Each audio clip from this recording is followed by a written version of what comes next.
अभी हम लोग हमेशा से हमारे वेस्टर्न कंट्रीज से बहुत ज़्यादा प्रभावित रहे हैं. We have always been influenced through our western counterparts and we have followed the trends the western companies are following. मतलब बर्गर हमारे इंडिया में बहुत बड़ी तादाद में बिका जाता है और इटालियन पास्ता और चाइनीज़ नूडल ये सबसे ज़्यादा परसेंटेज यूटिलाइजेशन इंडिया में है compared to other countries. So China is also utilizing other forms of right pellet noodles, momos or any kind of dishes, but noodle का जो utilization है वो इंडिया में ज़्यादा है. So we are following westernized trends. Millets are not adaptable to the behavioral aspect of the consumer who's dining in or dining out. First, हम लोग वो taste palette match नहीं कर पा रहे हैं with millets. Second, instantness. कौन millet रात को भिगोना चाहता है, दूसरे दिन 10 सीटियों में पकाना चाहता है? Not me. मैं जॉब कर रही हूँ, मेरे लिए पॉसिबल नहीं है, ना इनके लिए है, ना आपके लिए होगा कुछ समय बाद. So the instantness of the millet is very very important and that's where the innovation should be happening. The third aspect is cost. हमारे इंडिया में ये माना जाता है जो ऑर्गेनिक है वो महंगा है. सो अगर आप सिटी में आएंगे बॉम्बे में, नेचर्स बास्केट गोदरेज का जो है, वहाँ पे रेगुलर एप्पल का एक ट्रे होता है 180 रुपये किलो और ऑर्गेनिक एप्पल होता है 40 रुपये का एक.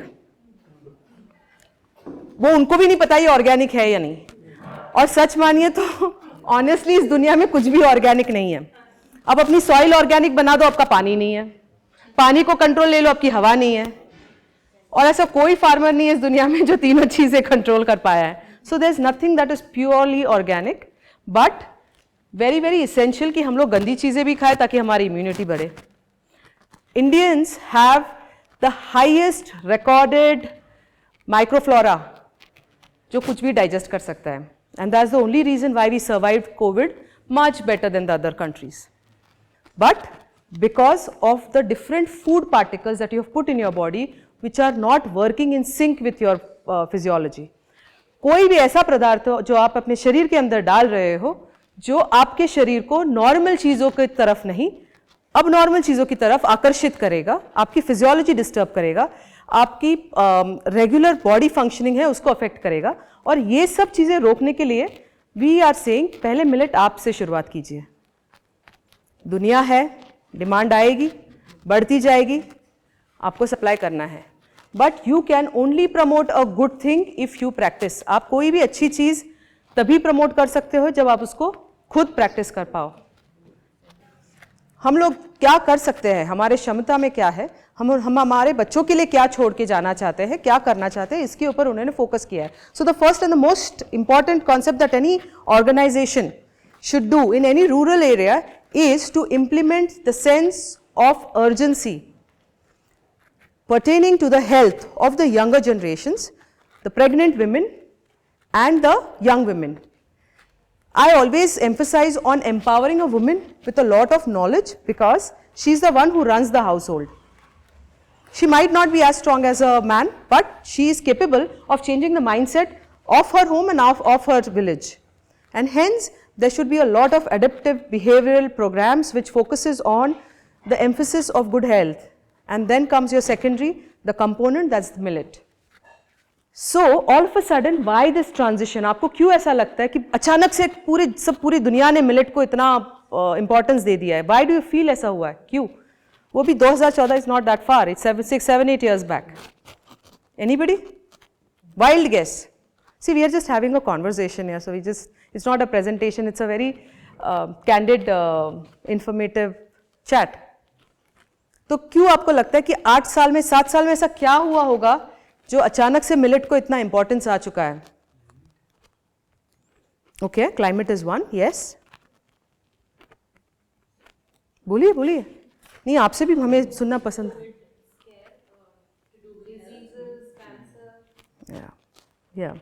So basically, India and Russia, we use all the banned drugs, and to some extent even China, जो usually मेडिको फार्मा ने बैन किए हुए हैं कि these are adversely affecting और उसके साइड इफेक्ट्स बहुत एक्सटेंसिव है on a longer run. Like excessive Disprin जो बैन कर दी है बहुत सारे कंट्रीज में, can lead to kidney failures. Vicks VapoRub जो हम लोग बहुत कैजुअली लगा लेते हैं, that can lead to brain haemorrhages and stroke. तो ये सारी चीज़ें कभी बताई नहीं जाती है और ये कभी बताई भी नहीं जाएगी, और इस तरफ हमें जाना भी नहीं है। You know the bitter truth is bitter truth. We want to live our life today, so what can we do individually? हम अपनी इम्यूनिटी पे फोकस कर सकते हैं, which is from the food we eat. तो आपके पास ऑलरेडी एक गुरु किल्ली है, आपके मिलेट्स को ना फर्टिलाइजर्स लगता है, ना इंसेक्टिसाइड्स है, ना कोई किसी की सहायता लेने की ज़रूरत है किसी चीज़ के लिए। So you are blessed, and the sooner we realise this, the government realise it, that on wheat we are not going to sustain, on rice we are not going to sustain, but there is something that has been in our ancestral history, and those are these coarse grains which were called nutri-cereals and then millets. So how can millets be utilized and value added? आपको 3 चीज़ों के ऊपर focus करना है। The palate of the urban market, क्योंकि वो आपका eventual market है, तो टेस्ट पे बहुत ज़्यादा फोकस करना है। ग्रेन को अलग अलग तरीके से ट्राई कीजिए, पाउडर्ड फॉर्म में, सोक्ड फॉर्म में, हस्क्ड फॉर्म में, डीहस्क्ड फॉर्म में। ट्रायल और एरर से आपको ज़्यादा से ज़्यादा समझ हो जाएगी वो ग्रेन की, कि किस तरीके से वो इस्तेमाल करना और किस तरीके से अलग अलग डिशेस बनाने हैं। पूरी दुनिया मिलेट से आज की तारीख में, मतलब मैंने पूरे साल भर सिर्फ, नॉट साल, 2 साल मैंने कंटिन्यूसली सिर्फ मिलेट्स किया है। पहले कर्नाटका कर लिया, फिर यूपी कर लिया, फिर महाराष्ट्र कर लिया, अभी एमपी बचा था, वो भी मैंने आज कवर कर लिया है। सो आई फील अर्बन टेस्ट समझने के लिए आपको अर्बन बिहेवियरल एस्पेक्ट समझना पड़ेगा, जो आप यहाँ पे रूरल एरिया में बैठ के नहीं समझ पाएंगे। तो आपको उनके लिए प्रोडक्ट्स बनाने क्यों है, और आपको बनाने भी है तो आपको एक एरे ऑफ प्रोडक्ट्स क्यों बनाना है, 50 चीज़ें क्यों बनाई है, दो चीज़ों पे प्रोडक्ट्स बनाइए जो बहुत ज़्यादा इंपॉर्टेंट रहे अर्बन मार्केट में। 2 चीज़ें ऐसी बनाई कि कोई बना नहीं पाए। अगर हर घर में और हर एफपीओ में बिस्किट बन रहा है तो खरीदेगा कौन इतने millet biscuits? And the millet biscuit reviews are bad. आपके बच्चे मीठा यहाँ पे खा लेंगे, सिटी में नहीं होगा, क्योंकि वहाँ का पैलेट और बिहेवियरल एस्पेक्ट बहुत अलग है। And when we talk about bridging the gap, when we talk about modernization, we are talking about innovation in health. We don't realize in the cities that there's a deep rooted philosophy in the rural areas which has been practiced for a very long time through ancestral history, which holds a value to health, but we will not compromise on our taste. So how can we club this bridge together? Why can't there be the focus on getting the best form of millets and somebody manufacturing something best out of it? I need a very fancy packaging which is a very mandate. आप packaging पे cost save करना बहुत मुश्किल है, because the urban consumer doesn't buy it. जो दिखेगा वही बिकेगा, बराबर है ना? तो आपको पैकेजिंग पे खर्चा करना ही है, तो don't work on color sorters, work on your machineries which are decorticating. They can actually add consistency to that grains, जिससे एक यूनिफॉर्म कलर आने में मदद हो सकती है। I have seen some amazing corticators in south and not a single grain turns out white and brown. Everything is uniform. So we'll have to probably, there's a lot of innovation, there are a lot of scientists, there are a lot of technologists who are available in the world who are working on the color sorters, पर ये नहीं बनाया अब तक। जैसे डी-हस्कर, ideal डी-हस्कर और D-huller या डी-कॉर्टिकेटर भी नहीं बनाया है। ये 2 चीज़ें जो है, ये सबसे बेसिक नेसेसिटी है, पर यहाँ पे उसके ऊपर रिसर्च हो के बंद हो गया, because there is not a way out or a solution that is coming in. You can go closer to perfection, but you can still not have a 100% perfect decorticator. Animal feed, there are some ingredients which suppresses the toxic component of a millet and can be easily ingested by any animal to increase the yield of the milk. Dog feed, cat feed, cattle feed is in huge demand. अगर आप city में dog biscuits का अगर revenue देखोगे market dog food का, so it is 1800 crore dog food.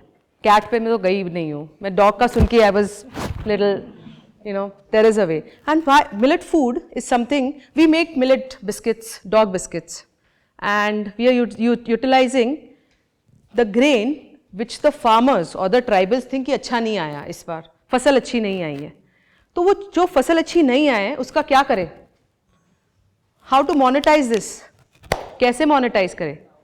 So we started using, फसल कुछ नहीं हुआ है, जैसे जो दिखता है हमें लगता है कलर अलग अलग आ गया है, अनाज छोटा बड़ा हो गया है, ये सब चीज़ें हो गई, तो फार्मर खुद बोलता है कि अभी पैसे नहीं मिलने इससे. बोलते मैडम जो देना है दे दो, बस ये ले लो, इसका कुछ कर देखिए आप कुछ कर सकते हो क्या. So we have use that for animal biscuits and it's working fantastic. So we identified a area, हम लोग ने ऐसी एक वॉइड ढूंढी है, ऐसी एक जगह ढूंढी है जिसके ऊपर मिलेट्स का कोई काम हो नहीं रहा है. And working on those areas, we started implementing millet biscuits, and we have some amazing customers who are buying it from us. हम लोग ये भी देख रहे हैं कि उनका फर कोट में कुछ फर्क आ गया, थोड़े हट्टे कट्टे हो गए या नहीं. So we have kept clinical data supporting it, which is a tedious task, but we are in a very nascent stage. हम लोगों ने शुरुआत की है, we've just started. Plastic and paper packaging. Plastic for millets. Not paper. And आप कितना भी organic जाना पसंद करो, I am going to break the bubble that plastic is very very essential for helping the millets not turn rancid.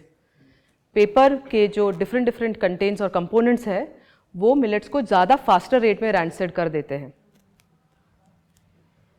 So you have to use plastic as a major source. Vacuum packing होगा तो और अच्छा है, longevity बढ़ जाएगी. See the aim is कि shelf पे कोई भी प्रोडक्ट ज़्यादा दिन सेम रहे और अच्छे से रहे.